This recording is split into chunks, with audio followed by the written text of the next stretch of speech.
Hi, my name is Reed Silverne. The name of the show is Fed Pride. The reason it's called Fed Pride is because I'm a federal worker and proud of it.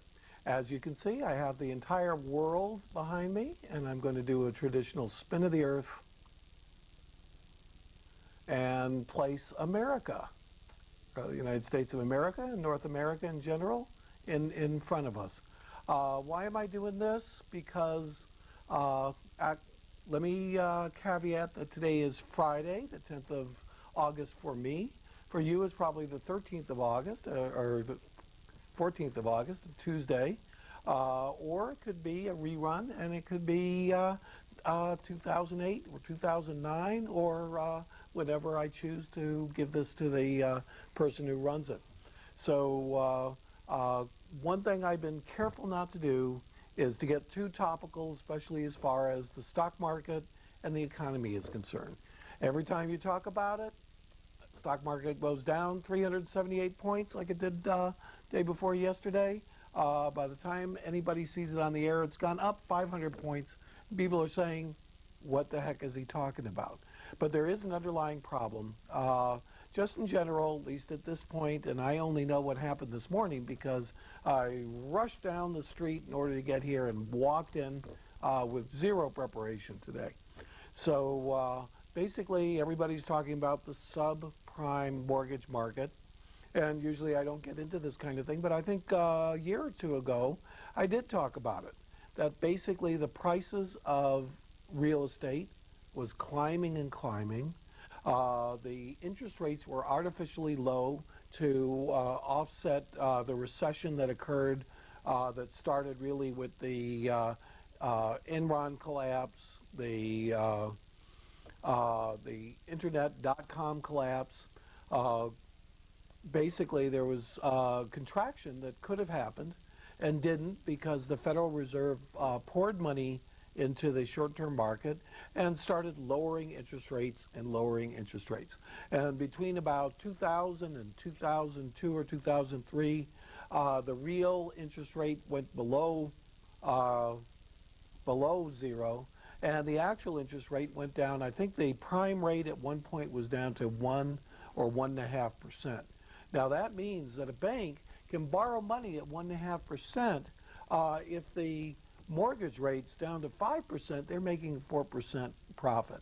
It doesn't really quite work that way because, of course, mortgage money is long-term money, and the prime lending rate is, or the Fed funds rate is very, overnight, basically money. But in effect, the banks were getting the largest rate of return on mortgages than they had ever gotten in history. And during the course of the next couple of years, kind of toward 2000, first of all, the real estate market doubled. Even here in Arizona, a $100,000 house became worth $230.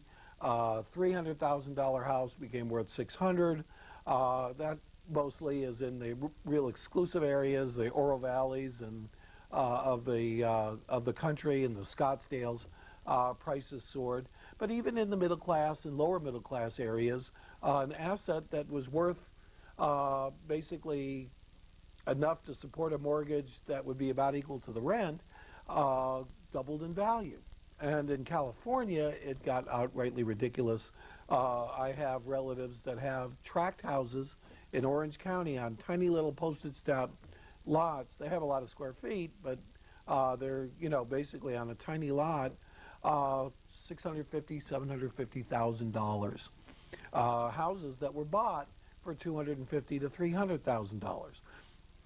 So there was a tremendous increase in value, and that increase in value was driven by the possibility that prices would always go up, which of course is what ran the dot-com stocks to infinite highs, and that if prices go up, we could borrow money and speculate, and we'd be assured of making more money in the future. So everybody was going into the market, borrowing money, borrowing lots and lots of money, and the mortgage brokers, because they were making a pretty good margin, started easing up on their mortgage practices and on their lending practices. Now, I've talked about payday loans, I've talked about credit cards.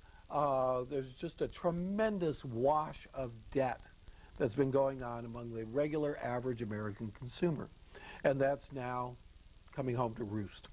Apparently, there are $10.4 trillion worth of mortgages. That is almost hard to comprehend. $10.4 trillion. Our entire GNP is only between 12 and 13 trillion dollars. The mortgage market out there is worth $10.4 trillion, and the subprime mortgage market is worth 2.4 of that 10.6. What does that mean? Or 2.6 of the 10.4, about 25%, a little less than 25%. What does that mean? 2006, 2007, as the euro was going up, interest rates were going up in Europe, and we have a tremendous amount of deficit, and federal deficit. Of course, that kind of fits in with the Fed pride. We do not pay taxes enough to cover our expenses, and we do not pay taxes enough to cover not only our expenses, but even our operating expenses, even the things that it takes this year to spend in order to support all the government programs, plus the defense budget, plus the war, and so on and so forth.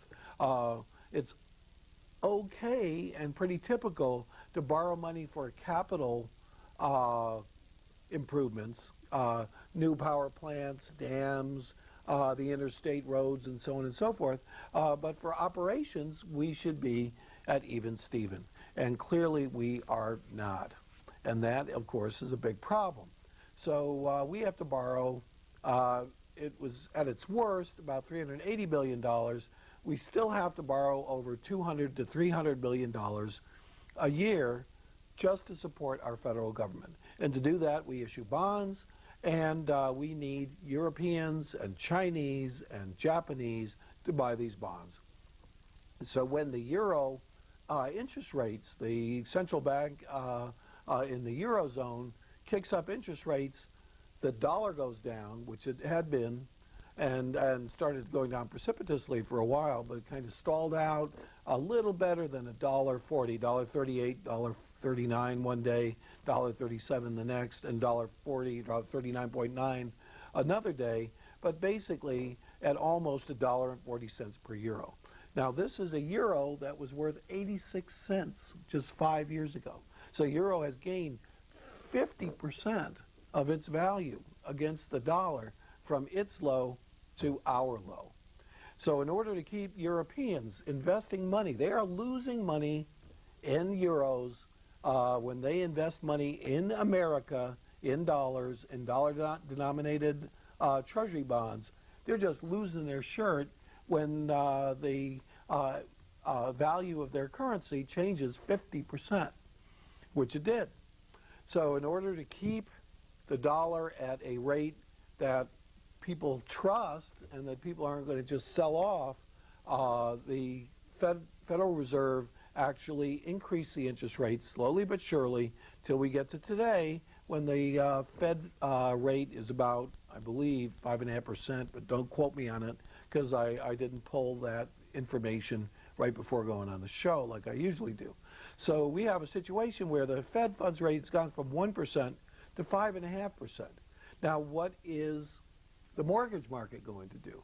Well, what they're going to do is their margin is going down, so they are going to start loaning to people who are at the edge of being able to prove their solvency. That's the subprime mortgage market. Subprime mortgage market basically says, I don't care if you have any credit. You know, it's just like the used car salesman.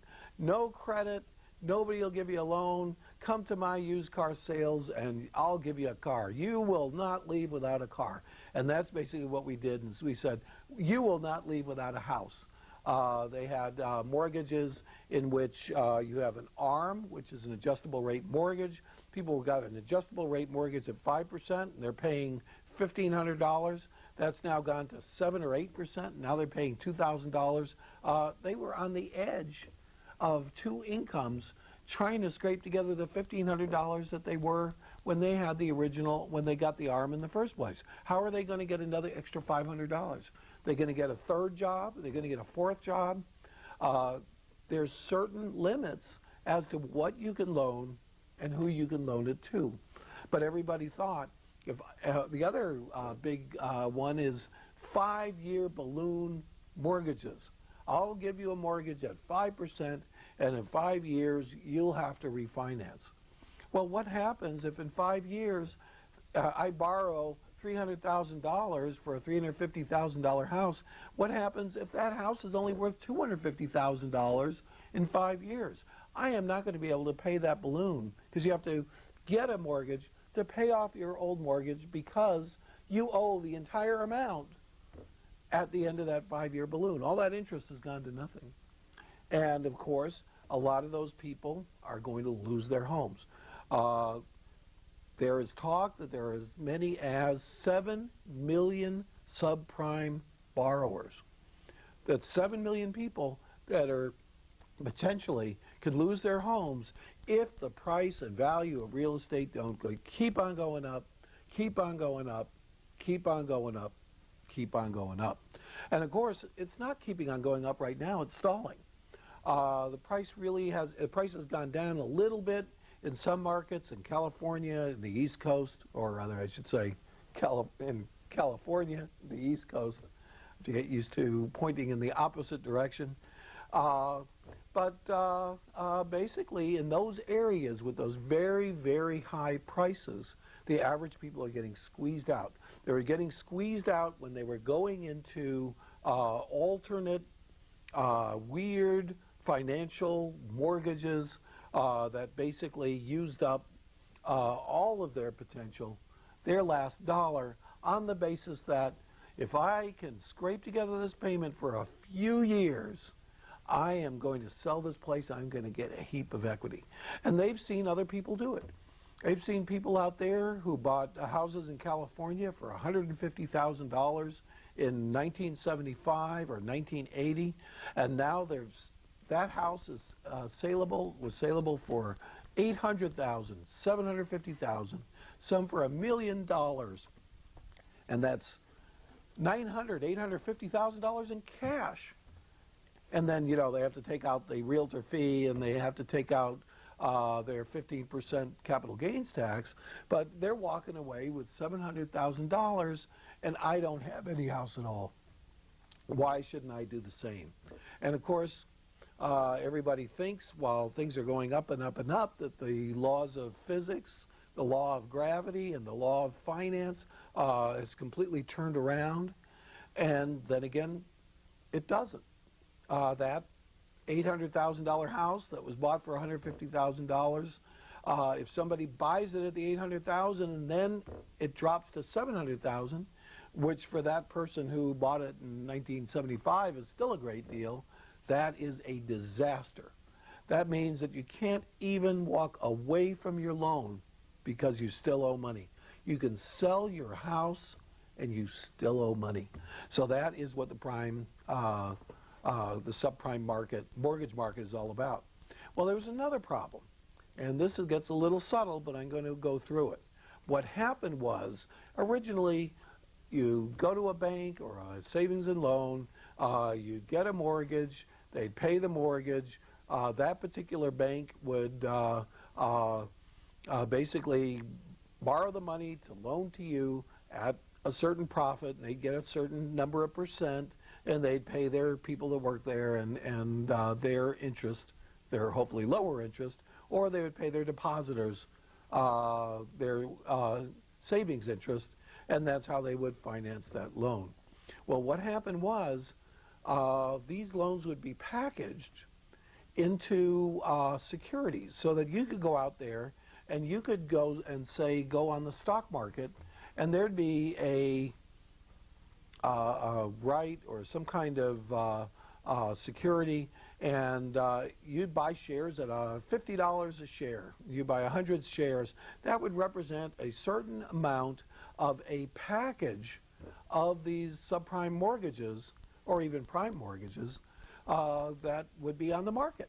And basically this company would buy up thousands and thousands of mortgages, and then they would take that as an asset, and then they would sell shares that are publicly traded in their particular company. And there were also hedge funds. Hedge funds are private funds which basically hedge by basically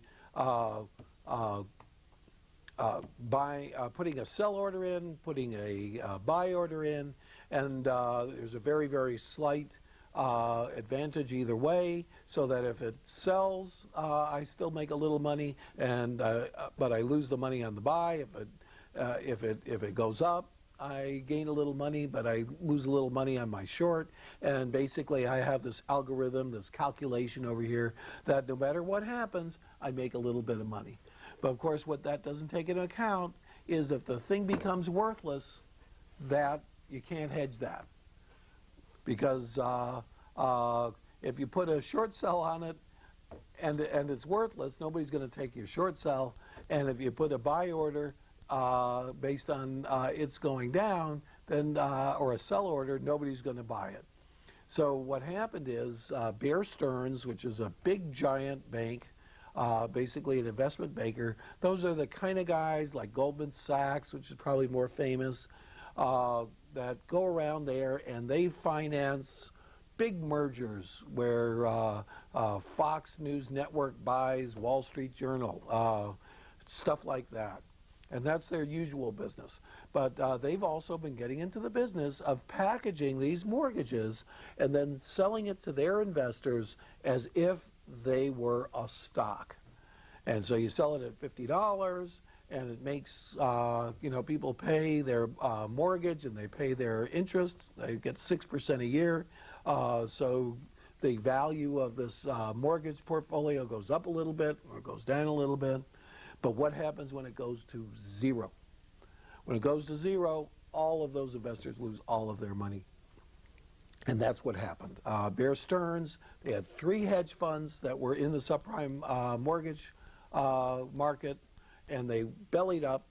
They went to the Federal Reserve to try to bail them out or to put liquidity in the market. They refused, and the stock market went down. This is last week or so. I think it was 375 points in one day. Even this S&P, which is actually a better gauge of how the market is doing, that went down, I believe, 40 or 50 points that day. Tremendous amount, because it's only at 1,400 something. So if it goes down 50 points, that's a big percentage. So we had 3%, 2, 3, 4% drops, and then it would impact the European market, the Chinese markets, and so on and so forth. Then this week, things looked like they were settling out. The Federal Reserve finally said, okay, we'll take $19 billion and we'll plug it into liquidity, which indicates that interest rates might go down a little bit, which makes stocks a little more attractive. So the markets start coming back up again. Then in Europe, PNB Paribas, which is a big bank in France, one of their funds just bellied up, just boom, absolutely worthless. It drove down all the bank stocks in Europe, and they're very, very stable stocks. A lot of big, important investors have money in it. And the stock indexes in Europe started to collapse. I think it went down 3 or 4% in one day, and then it looked like the next day it was going to do that again. The European Central Bank had to take 123 billion euros, which is almost $200 billion, and plug it into the market. And they're very, very conservative. That basically reduces the value of your currency if you print a lot of money like that and liquefy, so to speak, the market. But that's what they didn't do during the Depression, caused bank after bank after bank to collapse. And that's how the Great Depression started, called the liquidity crunch. So there's no liquidity crunch over here, partially because of the fast action of the central bankers, but there is a problem. And we don't know how big it is. We don't know how much money. Well, the estimate now is 2.4 trillion, and if you can even imagine it. I believe the entire economy of China is about 2.6 trillion. So if you think that just the subprime mortgage market, just the amount of value in all of these subprime mortgages, these lousy mortgages, it's already almost the entire value of all goods and services produced by China, the third biggest economy in the entire world.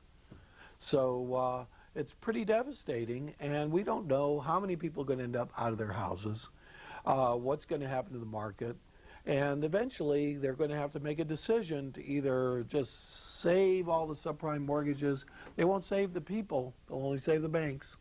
People are still going to lose their homes. I was in California in the late 80s, early 90s. It was really early 90s when there was a S&L collapse, savings and loan collapse.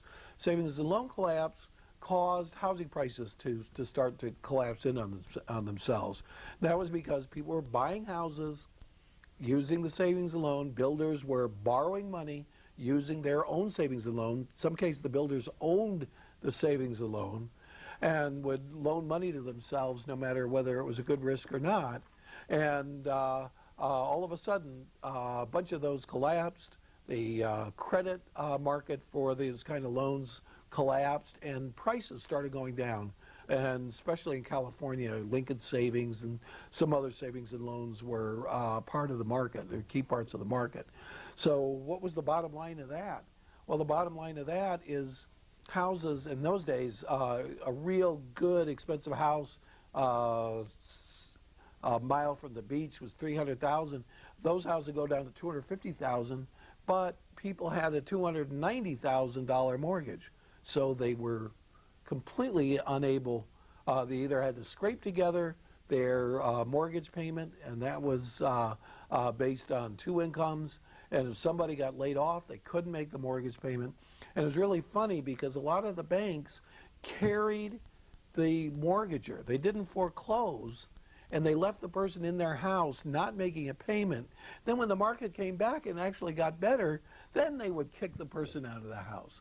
So you're going to see stuff like that for these subprime mortgages. And who are they? A lot of them are lower middle class people working on two incomes, and all of a sudden the house that their brothers bought for $100,000 in 1989 now is worth $250,000, and the payment in 1989 that might have been $500 a month now is $1,100 a month, and $1,100 a month out of the take-home of a working class family is a lot. And they would, even the $1,100 a month payment, that would be a balloon payment mortgage, or a teaser rate, in which case it says, I'll let you get in for 3% mortgage, and then the rate's going to go up to 5%, so your actual payment is going to go up 60-70% when the teaser rate ends, just to get you in a house. I know you're going to be able to take care of it. Can they take care of it? No, they can't take care of it. They have a certain income potential, and somebody loses a job, something unfortunate happens, a medical emergency or something like that, they're out of luck. They are going to lose that house. And I think things might get to the point where the mortgager, the bank says, you can stay in your house. I can't find another buyer for that house anywhere near what I have in it for my mortgage value. So you just stay there, but if the market ever gets better, I'm kicking you out, and I'm going to find a real buyer who can make our real payment, and I'm going to kick you out and put them in. And that happened in California back in the early 90s. This happens in America from time to time. We don't know how bad it is. Obviously, some people who are playing the market are worried about it. And that's why there are these sudden drops and increases in the stock market based on the value of the banks and all the mortgage companies and the rights and all of these mortgage kind of packaged little partnership things. Those things are losing value left and right. My name is Reed Silverne. The name of this show is Fed Pride. The reason it's called Fed Pride is because I'm a federal worker. I'm proud of it. I'm usually on Tuesdays, and keep an eye out for me.